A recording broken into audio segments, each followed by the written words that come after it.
welcome to Airtime. We're so excited to have another Airtime up and running. And today we're having a guest from one of my favorite companies in the world, WestJet.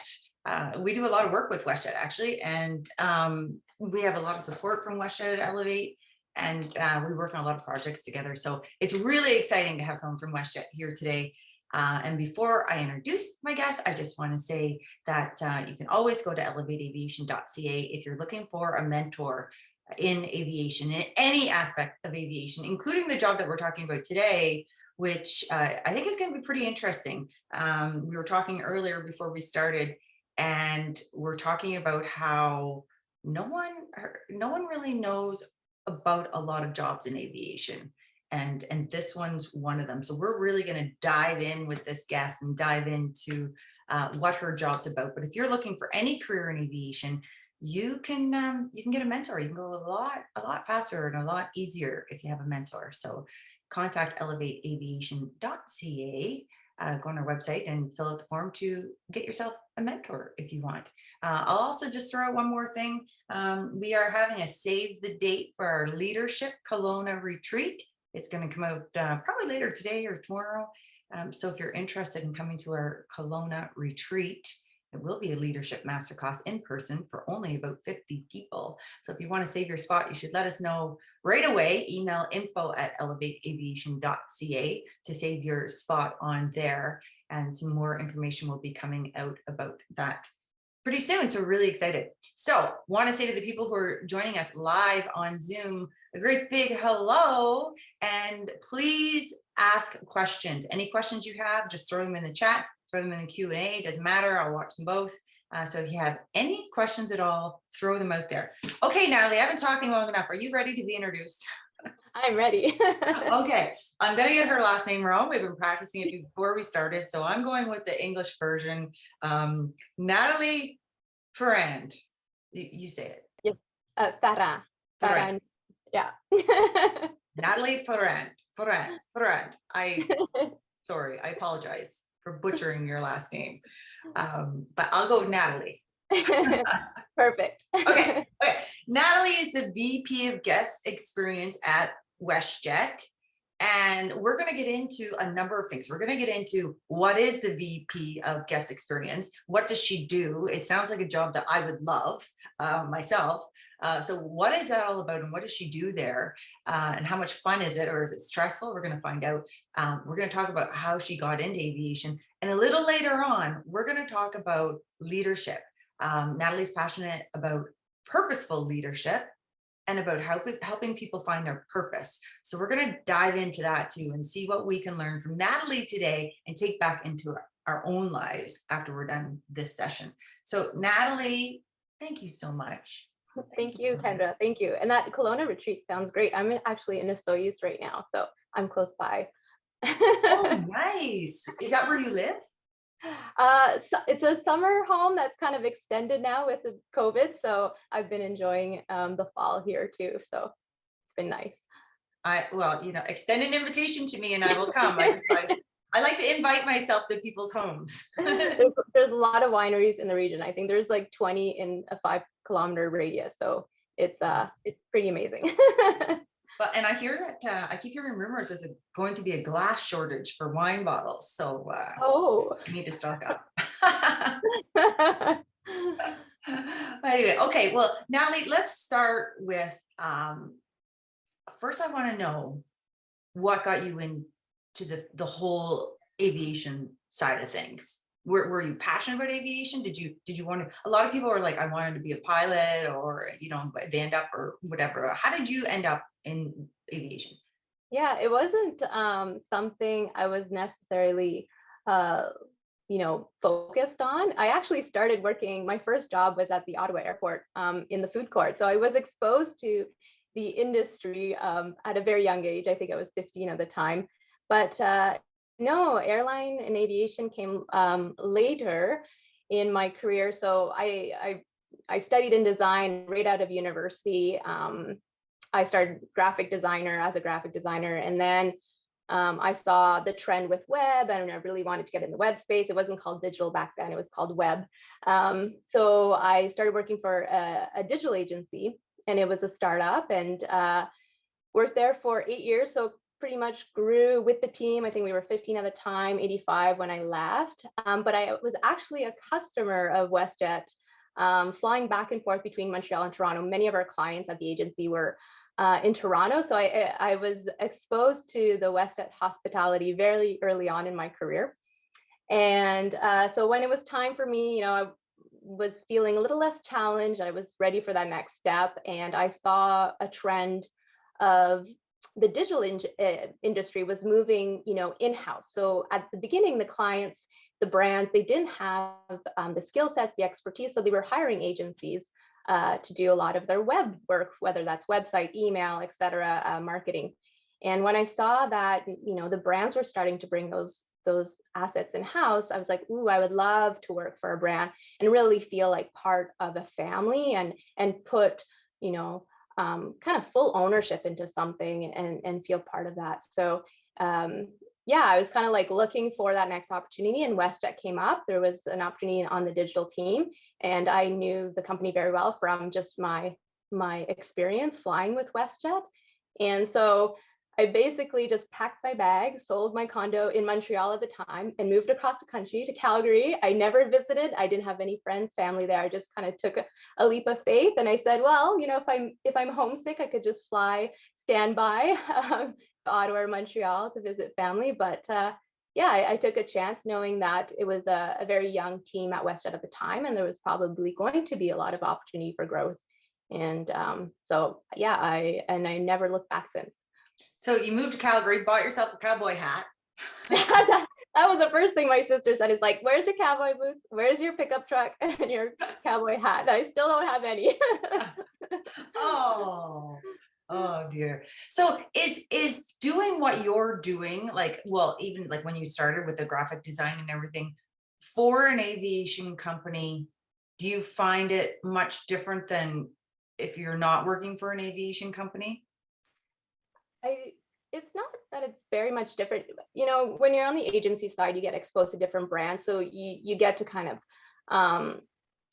I guess, flex with different industries, but from a practice perspective, it's pretty much the same best practices, applications, methodology. So I wouldn't say it's really different. It's more the ability to really focus and see that evolution of change, and something you put and you create, and you're also growing with that change. Where on the agency, you kind of bounce around with different portfolios, so you don't kind of see it through to the end, depending on what that is. Right. Okay. Well, I just want to say hi to someone that's watching here. Her name is Honorary Colonel Kristen Long. She's on here, and she's a pilot for WestJet. Oh, awesome. Yeah. So I don't know if you know her or not, but if not, Natalie, meet Kristen. Kristen, this is Natalie. Thank you, Kristen. Yeah, that's fantastic. Okay, so let's talk. You are the VP of Guest Experience for WestJet.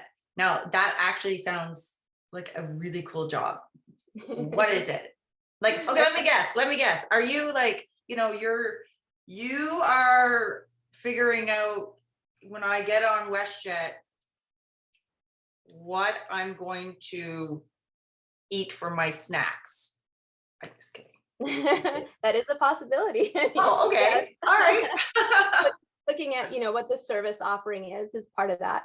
I would say overall, it's everything that a guest experiences, whether that's touch, interaction with WestJet, is pretty much would go through this team. And we're still shaping it, so it's fairly new. We've kind of brought a few groups together in July and shaped a kind of a 2.0 guest experience team.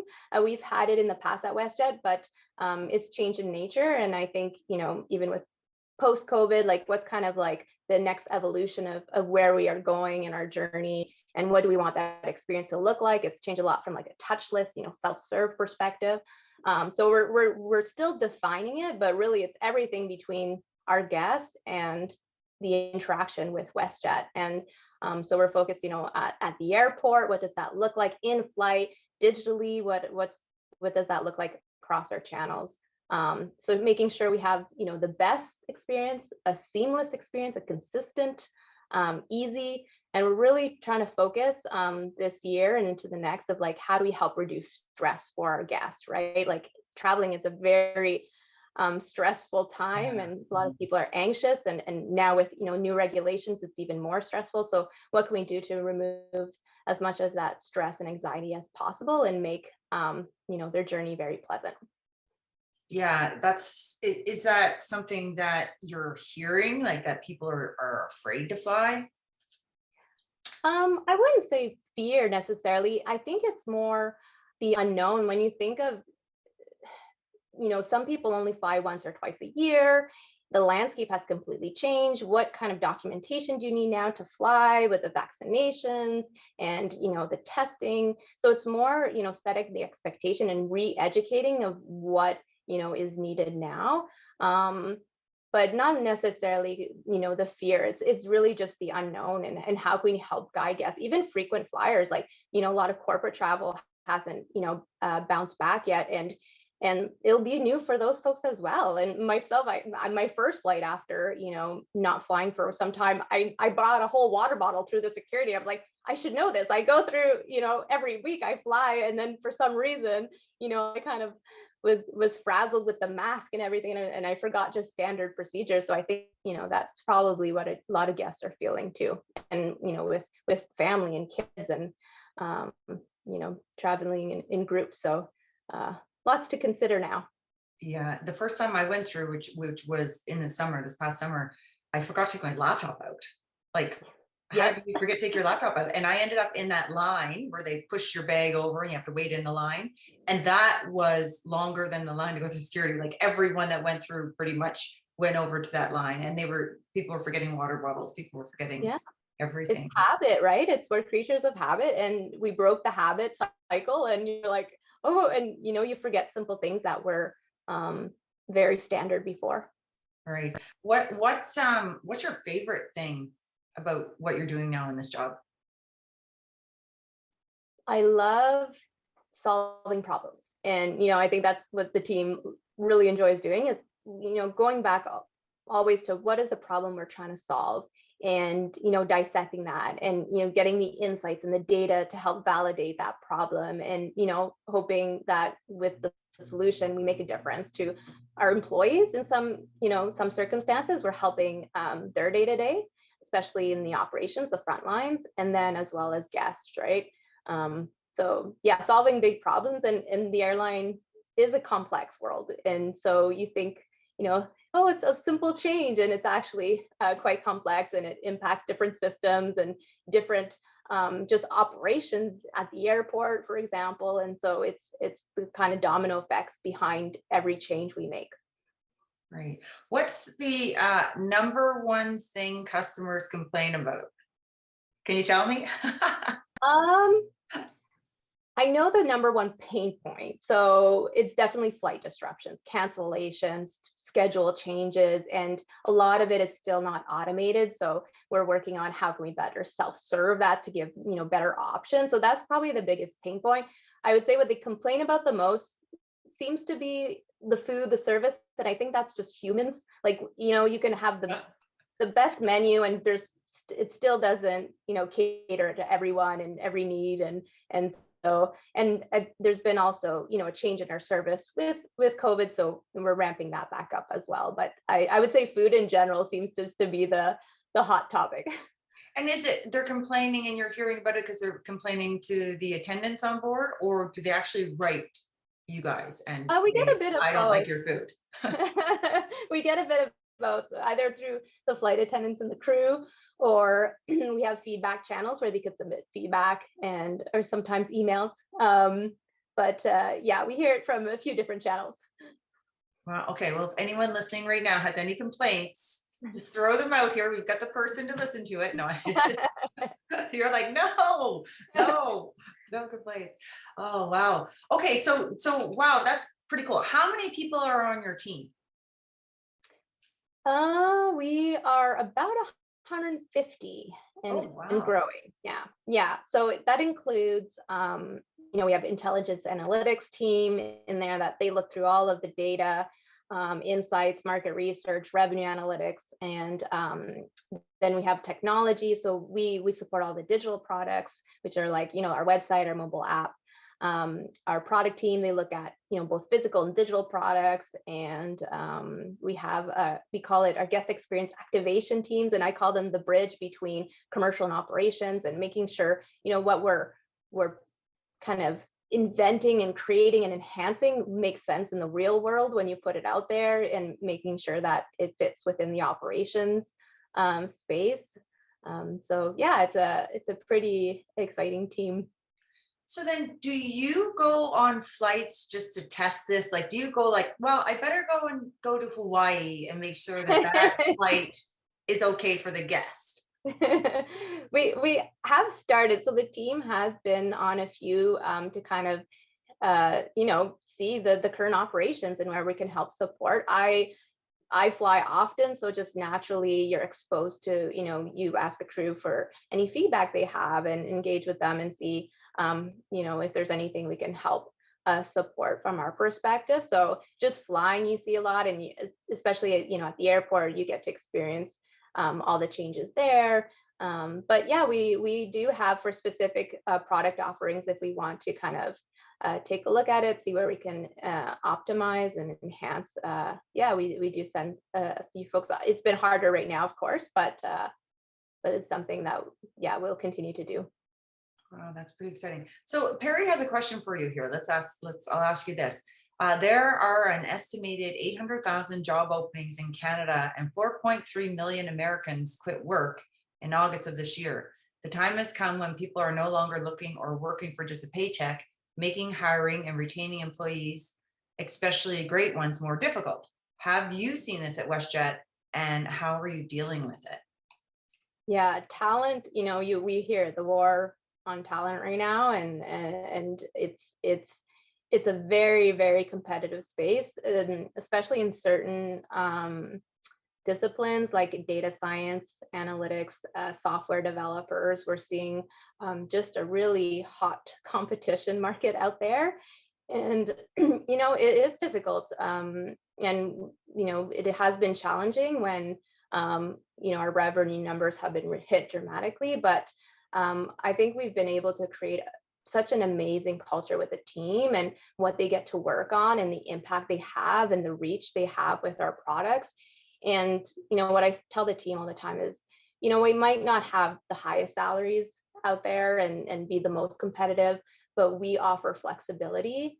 And I think that goes such a long way. We have amazing leaders, and, we really work with like flexible hours, and, now most of us are working remote, and just kind of cater to that work-life balance we hear so much about, and try to align projects and initiatives that they really enjoy and that they love working on. And so I think that's our focus. And of course, working with amazing people. The collaboration in the team is something we continue to foster and nurture. And there's no I in the team. It's really a we. And that's something we worked hard on, because, you're taught in school early on, it's like it's an individual race, but then you get into your career and you find out everything you do is as a team, and and so that's something that I'm really, really proud of what we've been able to accomplish. And I think we have a name out there for what we've been able to build internally from a culture perspective. And so, yeah, I think that's what we have to offer. And I think that goes a long way. Do you think you'll always have the choice to work remotely now? Yeah, like we're actually kind of defining that, that there's so many material out there, articles, research, that you can hear, and like what does working remote mean in the future, and returning to work and whatnot. And right now I would say it's really worked for us. I think it's going to be a hybrid model in the future. Again, I like to go back to what was the purpose of being in the office, and what did that offer that you can't get remote. So whether that's those social interactions or the brainstormings that are a little bit easier, and maybe define those moments where it makes sense to gather versus when does it make sense to be working from home. And I would like kind of what I say is, if I ask the person to do the same job at the office that they would be able to do at home, like I'm taking time away from their family for commuting. There's, sometimes we have very snowy weather, and there's, it's, you're putting people's lives out there to commute into, and so it's things to consider. But there is a time and place absolutely to be in the office, and I think we need to define that, and what are we trying to achieve by doing that.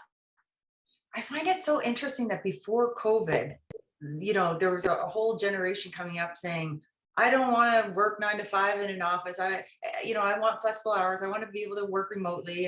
And a lot of people would look at them and go, you're crazy, you're entitled, and now after COVID, here we are. And Mhm. it's a reality, and it's wonderful. I wish I could work remotely on my day job, my air traffic control job, but they will not let me bring the radar home, or radar screen. But I wish they would. That would be, A little harder, yeah. yeah. It'd be nice to come downstairs, put my headset in, and just do a little air traffic and then go take a break. But okay, I'm going to ask you a question from Carolyn. Hi, Carolyn. Thank you for the session today. Carolyn says, I was especially looking forward to it. I have a similar background coming from a marketing agency and marketing in the aviation industry. I am very intrigued about this aspect of the industry. What advice would you give for someone who's looking to get into customer experience? And if Carolyn's speaking for herself, I can vouch for her. She would be amazing at it. I would say, be super curious. Don't limit yourself to a specific discipline. Like, there's so many roles that exist today that, you don't go to school for. There's no diploma, there's no, certificate for this. And they actually evolve with time. And like I mentioned before, when I started, like, digital wasn't even named digital, it was called web, and then user experience started. And so I think it's expose yourself to as many areas as possible, and try to find kind of those mentors or coach that are in that space. And I also encourage teams to do, like, kind of like test runs, like job shadow for a day a week, and see if it's something that you're interested in. Because when you look at a job description on paper, it's it's it's so hard, to really think, okay, what is that job going to be like? And a lot of times our job descriptions are like, um, you need to dust them off, and we don't use them in our day to day. So it's because it changes so much, like what you were doing yesterday. Our industry evolves. So I would say, yeah, like, anything you do to kind of get some feelers, test, exposed, to the space before jumping in. But it's definitely customer experience. I mean, you could come from all facets. You could come from, like, insights or user experience, or yeah, even like product design, etc. So I think it's finding kind of your niche, but you need to test the waters first, and so expose yourself as much as possible. Yeah, that's a great idea. Are you guys able to do that at WestJet? Can you just go to another department and say, hey, I'd really like to follow you for a couple days? Oh, absolutely. Like, I encourage job shadowing. Even we do, like, secondments, as, like, sometimes when the person's not sure and they need a bit of a nudge and encouragement, we strongly encourage, movement within not only the team, but in the organization. And then what I love about the industry is, like, especially airline, there's so many different functions. Like, it's endless. Like, we fly planes from having tech operations, we have digital products, and it's just fascinating, the expansion of all the different areas. And so once you kind of get your foot in the door, you get exposed to those areas, and you meet with different leaders. And don't be shy to kind of, like, knock on someone's door and ask them, if you can kind of chat or follow them for a day or two. And yeah, it's kind of like endless possibility, but you do need to make the effort. Yeah. And do you think that this great feeling at WestJet, I mean, it certainly does come across as a family organization. Does that start with the top? I know currently you guys have a wonderful CEO. He's going to be leaving soon. But does some of that come from the top? Do you think it's important that the right messaging comes from the CEO? Absolutely, absolutely. The culture starts there as well, right? And leading by example. And I think Ed commented in the past that, WestJetter would say you were a WestJetter before you even knew you were a WestJetter, in the sense of his values. And we strive on our culture, our people, and yes, the friendliness, but it's when someone needs help, support, like everyone just jumps in, and it's this, collaborative family effort. And you see it through all the areas. And we've seen it, shine within the last, couple years as well. It's like under pressure, and how we come out of this, and even stronger. And those roots are deep. Mm-hmm. Great segue into our leadership. But before, I have one more question about this. When you're looking at the guest experience, are you considering diversity in this? Like, how does that factor in? Absolutely, and multiple ways. So not only, diversity of our guests, diversity in our teams, and also looking, especially like in the digital space, we're looking at accessibility, and how do we best cater our products for people with disabilities, and then what does that look like at the airport? How do we cater to those folks? And so it's diversity in all grounds.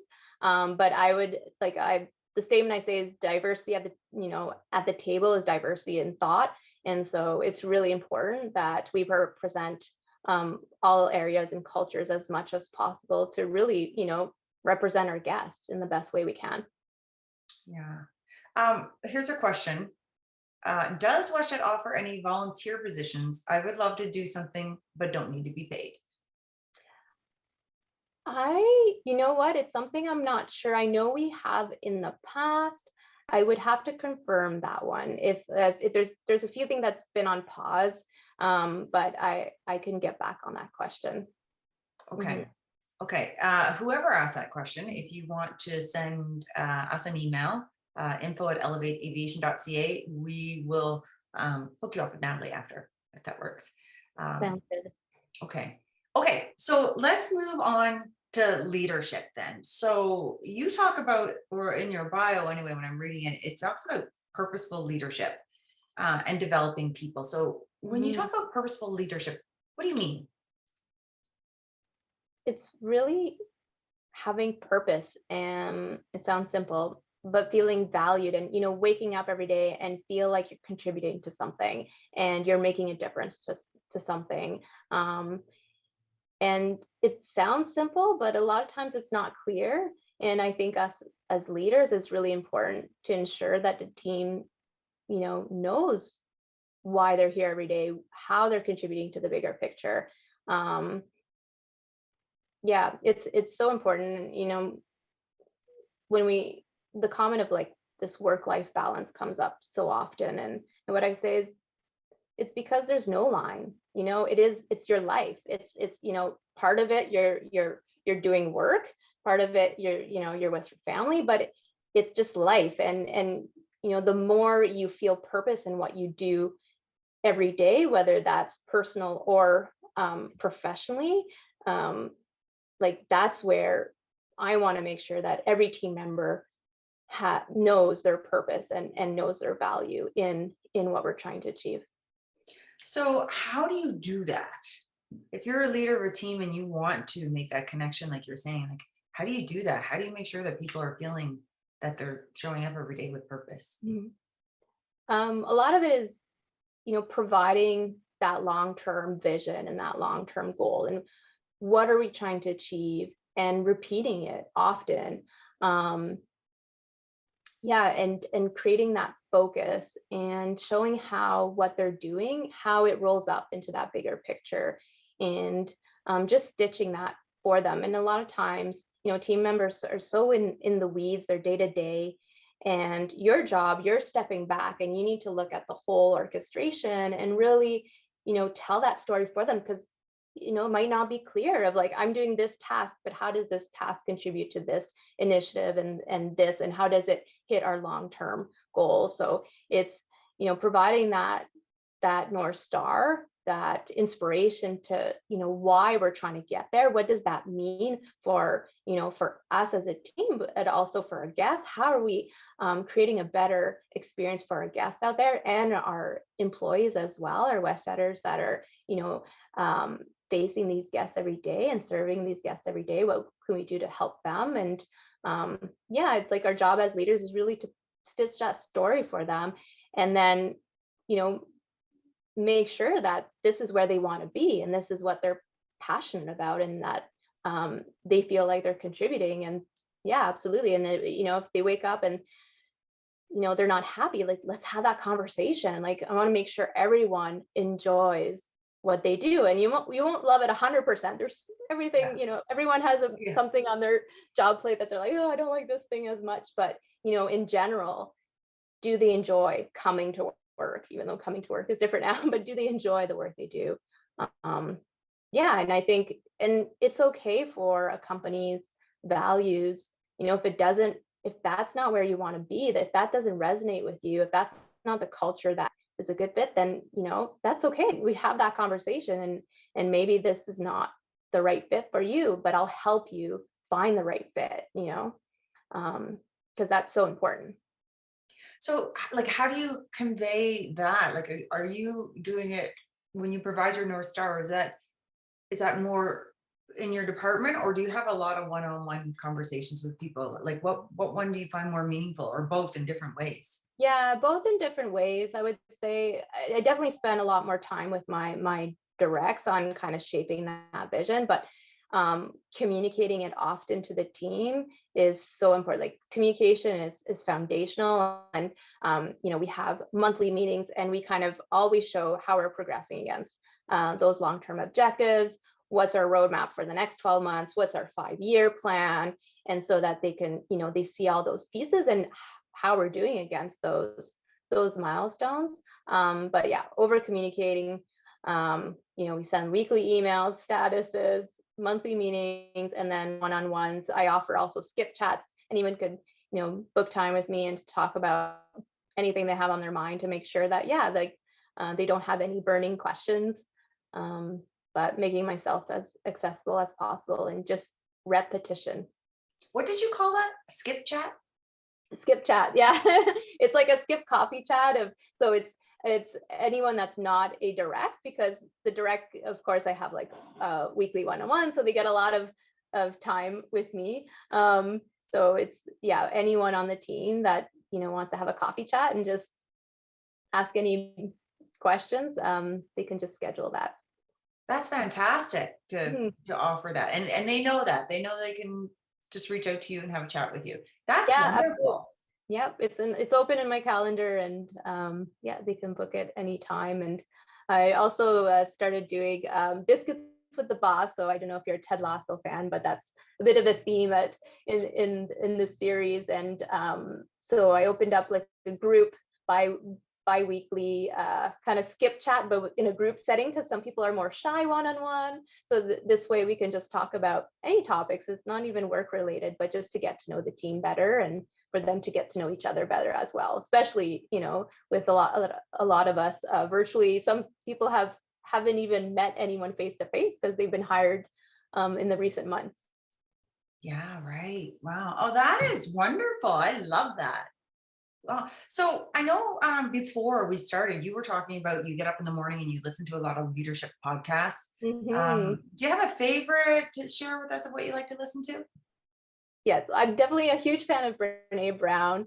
Her most recent podcast, Dare to Lead, is a lot about leadership, of course. So that one I really enjoy. She has Unlocking Us, which is similar, but just more holistic in terms of, you know, she talks a lot about growth, vulnerability. I think those are her big themes. And so she has great guests. And the HBR podcast, that one is really, really good.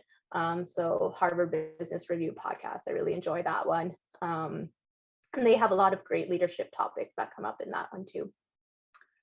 So our Kelowna retreat that's coming up, Jen Lofgren is the masterclass teacher who's going to be with us, and she teaches the Brene Brown Dare to Lead. Oh, Yeah, awesome.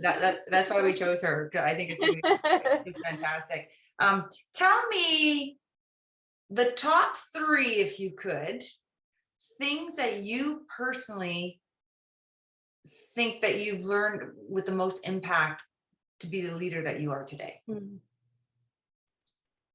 So it's interesting when you're on, I call it the leader maturity curve, and you start off as a new leader and your challenge is there, and as you grow into the maturity curve and you gain experience, there's a lot you learn. And I would say change management was probably one, I guess it was harder for me at the beginning, being a new leader, understanding how to put in change, not only with your team, but across different stakeholders. And I think my former boss, Alfredo Tan, said, the problem you have is you see too far ahead. And so you want to get there, but you have to bring people along the way with you because they're not there yet. They don't see it. And so that always sat with me. And it's like, okay, first, share that vision. Where are you trying to go? And then, start to break it down into pieces and what is kind of needed in order to get there. And then, bringing that change more subtly, I would say, and bringing them into that process. And I think a lot of it also resonates with people hold on to what they do as defining them. And something that I've had to, educate people on is what you do does not define you in terms of it's your skill sets, it's your approach to things. It's not your job description on paper, because I could tell you that's going to change tomorrow in the sense of, the evolving business needs, industry changing. And so, educating people to hold on less to what the ABC that they do every day and more of like what they offer in terms of their skills and approach. So that was a early learning, and just like the whole change management. And would say, when you get into being a leader of leaders, I think that's like a next step in your in journey. So, get early leaders and then they learn all the kind of things that come with it. But when you start to lead leaders, it's no longer about the work and the function anymore. And you're not looking in your discipline, in your silo. It's how your role is, how do you look at things, holistically across, and bringing that collaboration and kind of tying all those pieces together. And so it's less about depth and more about breadth, right? And I think becoming a generalist and not needing to be that subject matter expert anymore, and nor is it good anymore, because you shouldn't be in the weeds and into the details. So that's also a shift in mindset. And I see that when people move into, those leaders of leaders, it's like, okay, it's not about your subject matter expertise and moving away from that. And it's more about how do we stitch our roles together, and how do we work cross collaboratively in the organization. So when you made that jump from being a leader to being a leader of leaders, did you find in there you had to start learning how to say no more to some of the things that you used to do, and you still maybe fell into it, Yeah, but then had to like go, no, wait.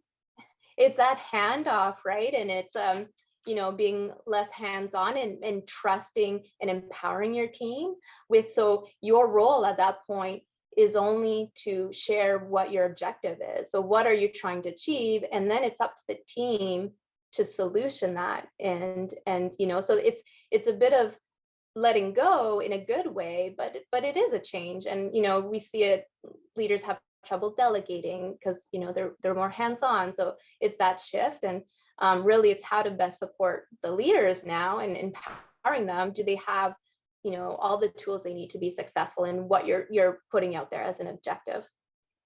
Wow. Okay, here's a question for you. I've thought this to be true for most of my life, and it is that women are better than they think they are, but men are not as good as they think they are. This is generalizing. I realize that male egos often get in their way, but women don't have the male ego problem, but often get left behind on promotions, etc. Please comment. That's I'll speak for myself personally, and I think as a woman, I know I am my toughest critic, and I know we strive more for perfection, and we will put our hand up when we feel we've reached that percentage we're comfortable with, where sometimes it's like you need to take and I think it's something we do a disservice for ourselves as women. It's you need to put your hand up earlier. You need to jump in, and you need to believe and know you're capable of it, and not wait for, oh well, they'll see that I'm capable, or wait for it to be perfect. And so I think that's where we hold back. And of course it's a generalism, but that's where I see women hold back, and we're not as vocal, when we're having those tough conversations, if we're negotiating whatnot. Like, I know that's an area I still struggle with, because in my head I assume they should know that, and it's like, no, you need to put yourself out there, be confident, and yeah, make sure that you're putting your voice out there, and you're capable. Yeah. Absolutely. Yeah, and I think, how do we get women to start doing that? Isn't that tough? Like, of course, I believe in mentorship. I talked about it earlier. Mentorship is definitely one way, but Mhm. how do we get the women to start doing that? Because there's a lot of women that still sit Yeah. back, don't apply on the promotions because they don't think they're good enough. That I call that voice inside my head, Pillsbury Dough bitch, that little negative voice. It's like, I'm not gonna Yeah. have to apply Yeah. on this job. Hmm. What are we So, what are we gonna do? there's two things I think we should be doing immediately. So, having male champions absolutely make a difference. I had one in my career, and he was instrumental in supporting me. And so if you have a male champion, and there's so many out there, that is definitely um, super helpful.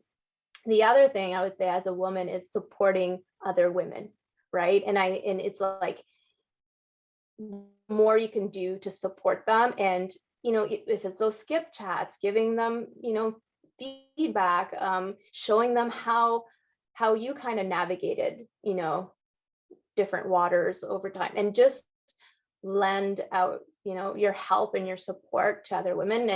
And I think when I started developing in my career, and then moving up in the organization, the amount of women that reached out to me and say, it's so nice to see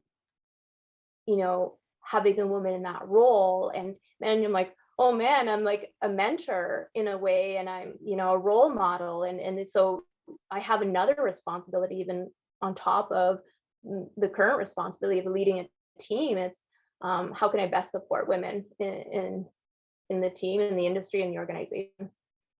Can you talk for a minute? I've had some champions myself, and it has made a world of difference in my life. But some people maybe who haven't might not realize there's a difference between a mentor and a champion. Can Hmm. you talk about that? Just explain maybe a little bit about what that is. Yeah, I see, like, people think a mentor is like something official, and I would say mentorship comes in many different ways. And you might have someone that you reach out more often, and they bounce ideas off, and they're there for support, whatnot. A champion I see is someone who will be vocal on your behalf, and whether that's being in a setting that's very male dominated, in meetings and whatnot, and having that male champion not necessarily speak on your behalf, because that's also tricky, but just make sure that your voice is heard. Or, Natalie, what did you think? Like, you told me this the other day, and because sometimes it's even hard to jump into the conversation. So making sure that, yeah, they're vocal on your behalf, and they're including you, they're exposing you to different areas in the organization. So really being active, and in doing those things. I had, like I said, a number of champions, but one was a woman, a VP in Nav Canada. She's no longer there. Her name is Elizabeth Cameron, and she basically opened doors for me that I couldn't open myself. And it was just so powerful what she did in my life, and it's so fantastic. And Kristen, I see your comment there, yay, yes, women need to champion and mentor each other and support each other. And she says, instead of being jealous, which unfortunately happens, but I think, we're really moving past that as a society. I think that women are really understanding that when we support each other, and men, right? When that support is there, it Yeah, lifts everybody up. Lifts yeah, everybody up. yeah. And I think the shift away from jealousy, I think that's definitely been a struggle in the past, because people had the perception that there was only one woman role at the table of eight, and so everyone was fighting for that role, and so it became a very unfortunately probably a toxic environment. I can't speak for myself in that situation, but I think now, like, I've only had encouraging women mentors, leaders, peers, and they are there for anything I need, any support. So what I've experienced has been just amazing. Okay, moving on. You talk about developing people and helping them find their passion. Mhm. So can you elaborate on that a little bit? Like, I know there are a gazillion people out there, like, I just don't know what my passion is. I don't know what it is. I don't know what I want to do in life. I was with someone last night actually having dinner, and they're like, I don't know what I want to do in my life. How do I figure it out? Do you have advice? How do you help people with that? Well, Don't work for WestJet is what you're gonna say. well, apart from trying many things, dabbing into everything you could possibly take in, and the early conversations I have with team members is, what is it about your day that you enjoy? What piece of it? Like, what in your day to day was it something that you were like, oh, yeah, I like doing this, and sometimes you don't get answers right away. They have to think about it, and and then they'll sit on it and they'll come back, and it's just like, okay, what was it about this week that you enjoyed? And then you find those areas that they kind of gravitate to naturally, or what they procrastinate on and what they jump right away on, and then as a leader, hopefully you can be like, okay, this is part of this role here. They really enjoy. Is there initiatives that cater to that, projects that cater to that, and then you start testing to see if that's something that they enjoy doing at a higher percentage in the sense. um, but and then sometimes it's also kind of opening up and seeing what they don't see in the terms of our roles evolve all the time in this space. And so what you're doing today might not be what you're doing tomorrow. And maybe if there's an opportunity, if there's a business need, it could shape into a new role. Like I tell the team, my career progression at WestJet, those roles didn't exist. They weren't a role I applied to. They were, I saw an opportunity, a business need, and kind of shape those roles along the way. And so with that mindset is, don't think that a job defines you. Is like, you can, if you find that opportunity and there's a business need for it, you could really start creating something there. And I think, and those are discussions you want to have with your leader and say like, hey, this is an area I'm really passionate. Do you mind if I go a little deeper here, do a little bit of even if it's at the beginning, you have to do it over time and on the side of your desk. But if you're passionate about it, it's going to start to show. And if there's a need for it within the business, it's going to take shape. So I think that's where, like, don't hold back on thinking I must only do these things. And if there's other things you see, yeah, really dive in there. That's really great advice for, like, I know we've done some master classes in the past, and one of the question that comes up over and over again is, but how do I become a leader? I'm in my company and I see where I want to be, but how do you do that? So Mhm. I guess that's one way, right? Like, having that conversation, but I see this need here. Can I play around in this area, sort of? Yeah. Yeah. And even testing leadership, like, some people think that's how they need to move in an organization, is moving up in the chain, but it's actually, maybe that's not the track for you. Maybe you want to go deeper into a subject, like a SME track, we call it, like a subject matter expert track. Um, or if you want to test out leadership, maybe you can mentor students. We have our student program, and that's a way, to see if that's something that you enjoy. Because I think there's a misconception that you need to move into a leadership role, and it's not for everyone. And it's, at that point, it's about the people. It's no longer about the work. And you need to make sure that that's something that you're passionate about, and you want to develop, because you're just doing a disservice to the team you're representing if you do move into a leadership role but you don't enjoy developing people. What about, so for people in their personal life, like I know, like back to you wake up in the morning, you put your podcast on leadership. I do the same, not every morning, but I do quite a lot of it. I listen to a lot of Brendan Burchard, and so that's great advice for people who are, just wondering, how do I develop myself so that I, Mhm. as I'm working with the company on those other things that you mentioned. Any other advice on what people can do, like personally, that kind of self-development? Yeah, definitely. Yeah, like anything you can read on podcasts, expose, but also I think something we don't kind of tend to forget along the way is in leadership, you never stop growing, you never stop flexing that muscle, but we tend to think in an organization, you reach a level and well, that person kind of knows it all. They're good, and it's like we kind of stop mentoring, coaching ourselves as leaders. And I think it's like, how do we flex that muscle more of, senior leaders? It's like we need to have feedback just as much as our team does. We need to be sharing, what we've been learning, articles we read, a podcast. Like, how do we share those and have those discussions? So I think it's like continuously, finding peers that kind of share that passion of just developing those leadership skills.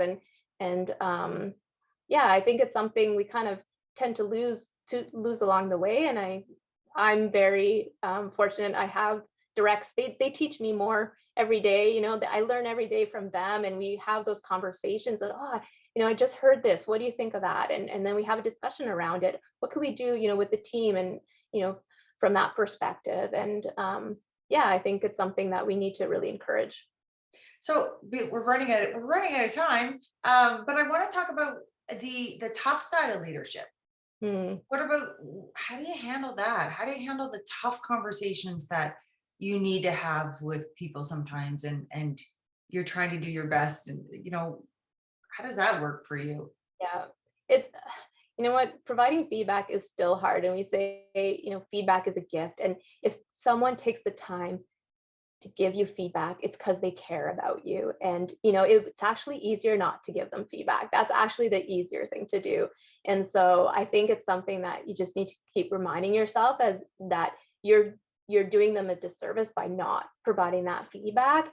And it's a lot of times it's either a, a blind spot of theirs, that self-awareness. And I think that's the hardest thing I see as a leader is when there's lack of self-awareness, is how do you get them to kind of see that perspective? And so it just takes a little more conversations and whatnot, but that's a hard part. um yeah, and there's difficult conversations, but I think again you have to think about it as you care about this person, you want to see them succeed, and this information um, is a gift, and what they do with that, is up to them. But um, a lot of times they're just not aware of those things, and um, yeah, but it's still not easy. It's still not easy. Yeah, definitely. Okay, last question for you. When you first moved into your role as a leader, we talked about how men versus women sort of stepping into that leadership role. How was it for you? Were you ready and you put your hand up and said, hey, I want this job? Or did someone encourage you to become the leader you are today? It's funny because I didn't think I'd be good at it. Early on in my career at the startup agency, all of a sudden, our portfolio grew, and I needed to have someone to help support me. So my first direct report, and it was more about the work at the time, and like, okay, we just need more people to help support, this client. And then at one point, then you're just like, okay, I actually have an impact on this is more than just the work. And yeah, I don't know why I didn't think that was something like the people side of thing was it wasn't even top of mind in the sense, I guess. And then along the way, just seeing the impact you have in developing people and giving you know feedback, advice, sharing kind of like how you see aligning those passions with what they do. And yeah, and then at one point I was like, okay, I really enjoy this side of it, of leadership. And that's where I put all of my energy, is really on the people. And yeah, so I would say it's kind of been like an organic little bumpy road, but did I put my hand up? Not really at the beginning. I think I was just handed, people to help. And then it's probably similar for many folks in like how they start in terms of leadership. But you do need to make a conscious decision at one point, is this what you enjoy? Is this what you want to do? Because at one point, yeah, it's not about the work, right? And so you have to it's a complete different job, and you have to enjoy it. A lot of responsibility. Mm-hmm. A lot of responsibility to make sure when we fly on WestJet, we feel good. Oh, okay. You know what, Natalie? Thank you so much. This was so much fun. And it's just been a great conversation. Just so everyone knows, we had no pre-planned questions to talk about at all. We just met and we're like, yes, let's have this great conversation. And it's been so great talking to you. Thank you so much for sharing. My pleasure, Kendra. It was so nice to meet you, and I really enjoyed this conversation. So yeah, well, we will meet again. We will meet again. We will. Yeah, maybe sure. Kelowna. Yes. So with that, if anyone wants to get on the list before we start advertising, this is your pre-warning that sales are going for our master class, our leadership master class in Kelowna. The date of it is actually April 28th to May 1st. So you might want to email us at info@elevateaviation.ca if you want to get on that list. Again, if you want to mentor, or if you have any more questions for Natalie that you want to be hooked up with her, just send them again to info@elevateaviation.ca, and we can send some questions over to her. So thank you all for being here today on Zoom. I really appreciate your questions. It was great. Thanks if you're watching on Facebook, and thanks if you're listening later on the podcast. Hope you had a great time. Hope you had as much fun as I did. And Natalie, kudos to you and WestJet for being such a great organization. And I'm so glad that you seem really happy working there. So I know they're looking for different positions. So if you want a job at WestJet, probably go to westjet.ca. We're hiring, yes. Thank you, Kendra. Okay, we'll see you later. Bye, everybody. Bye. Bye.